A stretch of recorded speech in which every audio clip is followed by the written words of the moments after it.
You hear the word God, the word Jehovah, the word Lord, the word Jesus, the word Christ, and you think of something other than yourself, one that is greater, one that you would worship.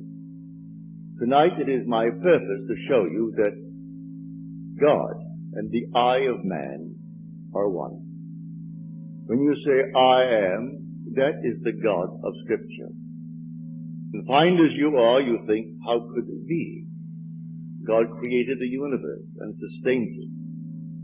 And here I am, like a little worm, 10 years, and then I vanish.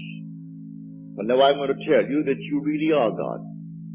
Your own wonderful consciousness, your human imagination, that is the God of Scripture.